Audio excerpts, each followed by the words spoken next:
What's up, everyone? D-Crack here, about to react to another video for you guys. And this video is 5 times garbage men found horrifying things in the trash. So, yeah, I have a feeling these stories are going to be pretty fucked up.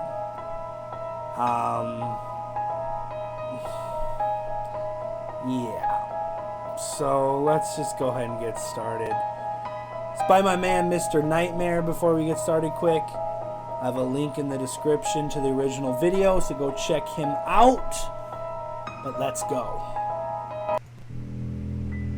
Everything we don't want usually gets thrown into the garbage for the local sanitation workers, or as we like to call them, garbage men, to pick up. Usually, whatever you have stuffed in trash cans or bags gets dumped into a truck without a second glance, which is why some people feel the garbage truck could be the best place to get rid of some of the skeletons in their closets. Maybe even literally. Garbage men all around the world, as expected, find horrific, disturbing things being dumped into their trucks every day. These are 5 short examples of this with downright creepy backstories. Oh, great. This experience was shared to me by a New York State sanitation worker named Ricky. Ricky had a set group of coworkers on his truck: the driver, Norm, and the other trash collector who would ride on the back of the truck along with Ricky, named Al. Al was always a rough and tough kind of guy. He had the long grayish beard, bald head, stocky build, tattoo-covered arms, and the deep trucker's voice. He was the kind of guy who you wouldn't want to get on their bad side. Long story short, Ricky and Norm were as close with Al as his aggressive and demeaning personality could allow. There really wasn't much fun between the three, and it was mostly a show-up, do-the-work kind of relationship. One particular day, Ricky noticed Al was acting really strange, quieter, noticeably unhappy. When he attempted to approach Al and get him to open up to be friendly, Al responded with a lot of hostility, saying things like, "Mind your own business, I'm not unhappy, focus on the job." Clearly something was going on in his personal life, and he wasn't the type to be open about things, so Ricky just left it alone. Now, on the route they were assigned to, the truck passed both Norm and Al's house at some points. On this particular day, when they stopped at Al's house, he told Rick firmly to run down to the next house over and grab the plastic table that was sitting by the curb. Ricky said, "No, I'll just wait until we get over there." In response, Al yelled at him to just do it. Confused and a bit afraid, Ricky conformed and started walking over to the next house. As Ricky picked up the table and started heading back to the truck, after responding to Norm's confused hand motions behind the wheel, Ricky noticed Al hurriedly throwing a bag into the back of the truck. When Ricky threw the table into the truck, he saw the long black bag sitting over the rest of the waste, and imagined the worst. But knowing Al's aggressive and defensive nature, he kept quiet. By the end of the shift, when Al had left, Ricky stopped Norm and told him what happened. He killed his wife or something, didn't he? Yeah. The two reported what happened to one of their superiors, and the waste that was dumped from the truck was thoroughly searched. Eventually, they found the black bag that Al had dumped into the truck, and the now squishy red contents that had been oozing from the bag. Robert Calvin was temporarily a garbage man for a city department in Los Angeles one summer because a guy quit. Originally, his job was only to consist of mowing grass and whatnot around town.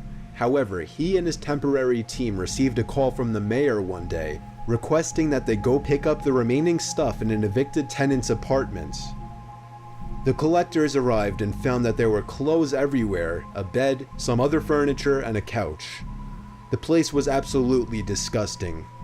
Along with the clothes, garbage was scattered everywhere, the rugs were stained, there were even holes in the wooden living room floor.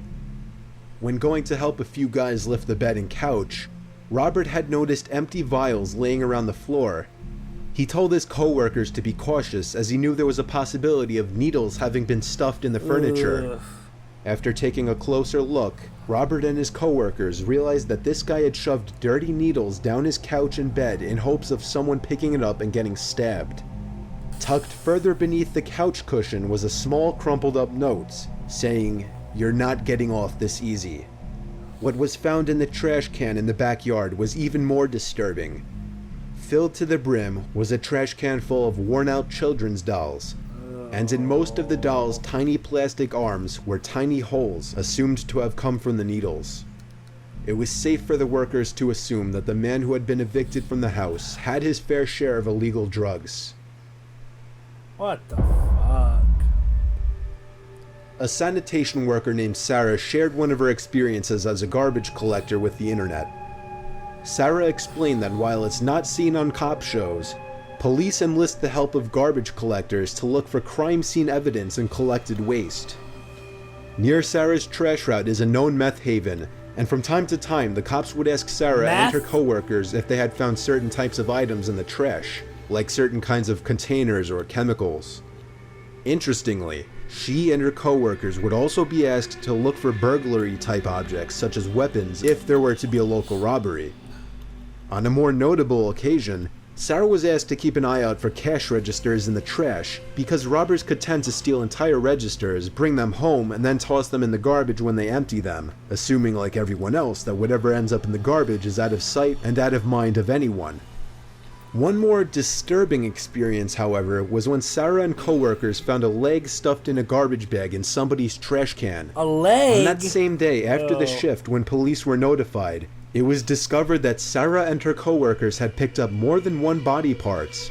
In fact, the body parts had been dumped strategically around town in random houses' trash cans, and they needed to search all of the trash to find the whole body. Yuck.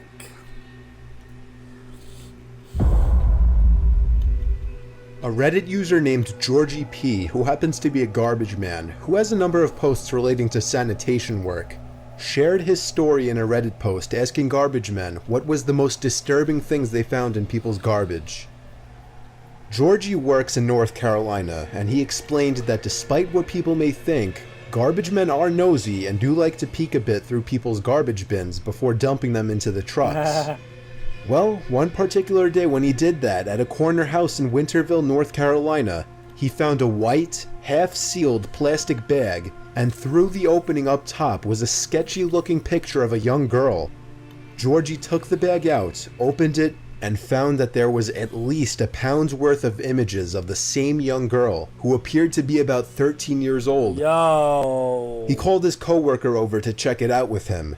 Fucking Some images were pedophile school much? portraits, but most of the others were a lot creepier. Most of them seemed to have been taken without the girl's knowledge. Some appeared to have been taken through an upstairs window aimed to a house across the street, specifically zoomed into a room with the light on, and with the same young girl getting dressed in her bedroom. What a creeper. It seemed as they went through the pile, the images only got more and more disturbing. Georgie told his coworker to call the police as he continued flipping through the images. The creepiness levels peaked as high as they could go, however, when Georgie held up an image that was taken in a dark room. It became clear what it was very quickly.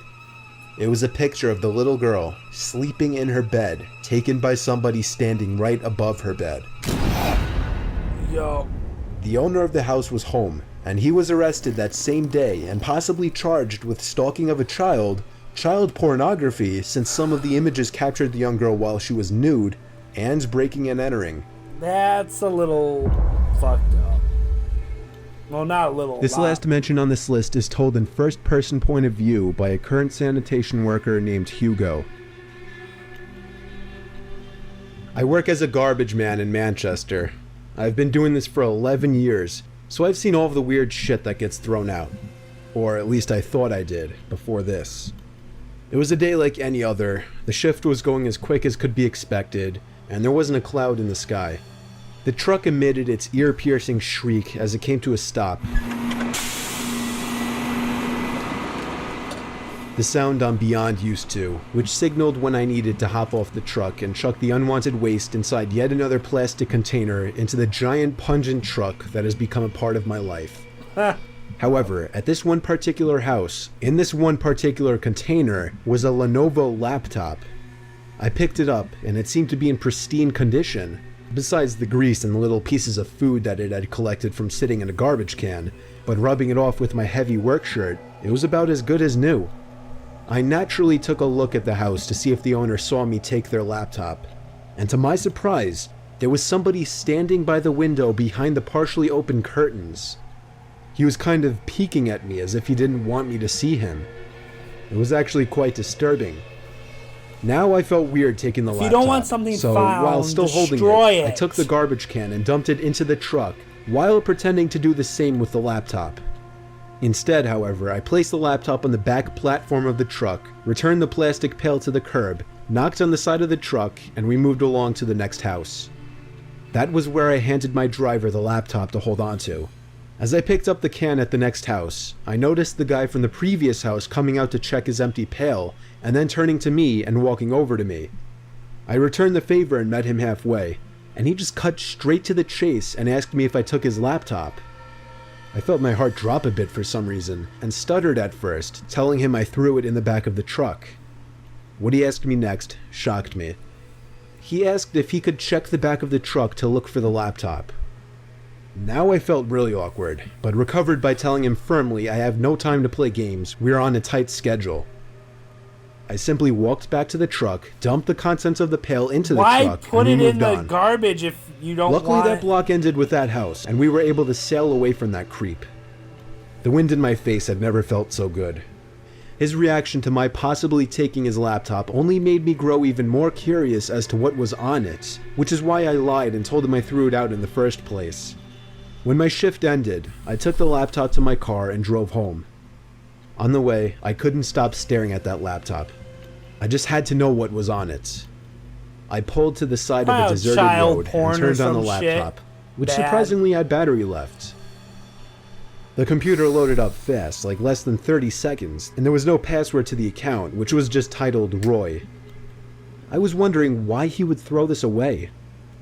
My question was answered very quickly.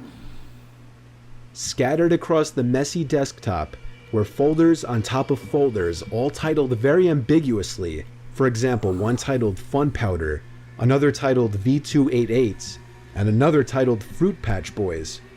Inside all of the folders I clicked on were hundreds of videos and pictures of underage porn. I could only open about 4 before I started to feel sick to my stomach.